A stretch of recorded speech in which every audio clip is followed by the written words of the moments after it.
Welcome to Cyberculture Interface. Today we continue into our last domain of the Certified in Cybersecurity exam by ISC2. So we are looking at domain 5, which is the last of the 5 domains, and it's the domain on security operations.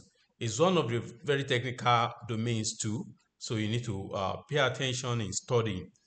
The focus of domain 5, the focus of this domain 5 is basically the day-to-day moment by moment use of security controls and risk mitigation strategies within an organization. So this is looking at security controls and how you implement risk mitigation strategies within your organization.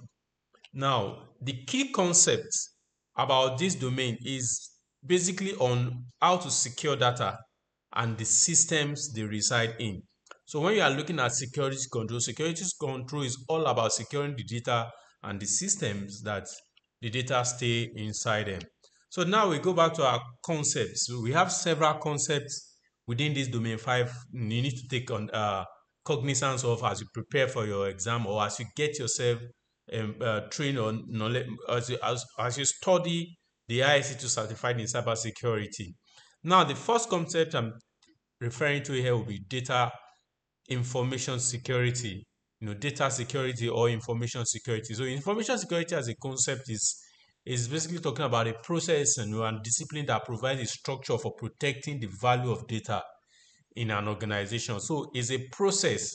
Data security is not just the one, it's a one step, it's not a singular approach, it's a process and a discipline, and the essence of this discipline or this process is protecting the value of data within the organization. Now, another key concept that follows that is how to handle data. So, if we are talking about data security, you also need to talk about how is data being handled. Now, so we have about 7 major steps, about 7 major process or steps in the process of handling data. So the first thing is that you create data. Data are created, data can be stored, data are shared, data can be used, data can be modified. You can archive data and you can also destroy data. So these are the 7 ways in which data is being handled. And when you're talking about information security or data security, you need to consider how data is being handled in order for you to properly secure the data. Now, another concept you need to talk about or take note of is data handling policy. So the last step we talk about data handling process. Now we're talking about policies or like procedures, guiding how or defining how data is being handled within an organization. So we have classification, you have categorization, labeling, you have storing, encrypting, you back up and you destroy. Destroying is coming up again. So these are policies that organizations put in place. So the first one is classifying of data. So this is assigning sensitivity level to each data that an organization is creating or generating. Another thing is categorizing. So you can determine the type of data. This is putting data in different category. So another thing that data handling policy does is labels data. At least it applies a particular name to data. Then data handling policy also stores and retains data. So it determines, when I mean store and retains, it means the policy guides how long do you keep a data. When you have a data, how long do you keep a data in your database or you keep a record of your data? Then we have a policy about encryption on why you need to encrypt. Policy stipulates that a particular type of encryption should be done or encryption should be done in a particular way. Then we have policies around backups too, policies that state that backups should be done maybe weekly, monthly, daily. So these are policies, statements that guides backups.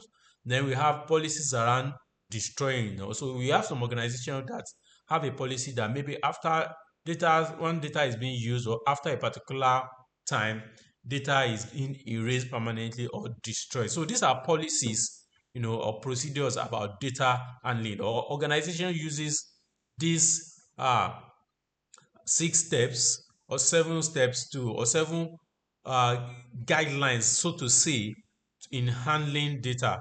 And these things form what we call the policy, data handling policy.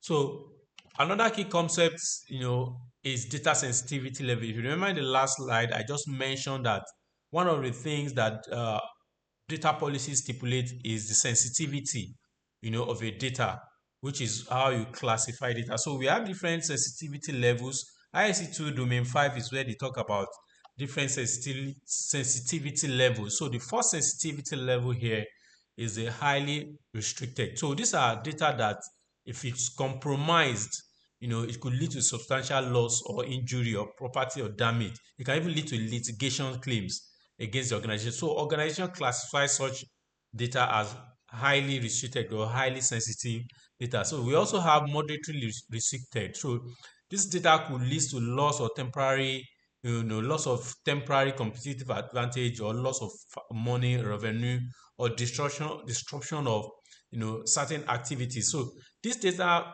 will definitely not lead to loss of life or may not lead to litigation, but they can also lead to loss of some kind of losses. So this can be considered as moderately restricted. So according to domain 5 of ISC2 certified in cybersecurity, we have a category called moderately restricted.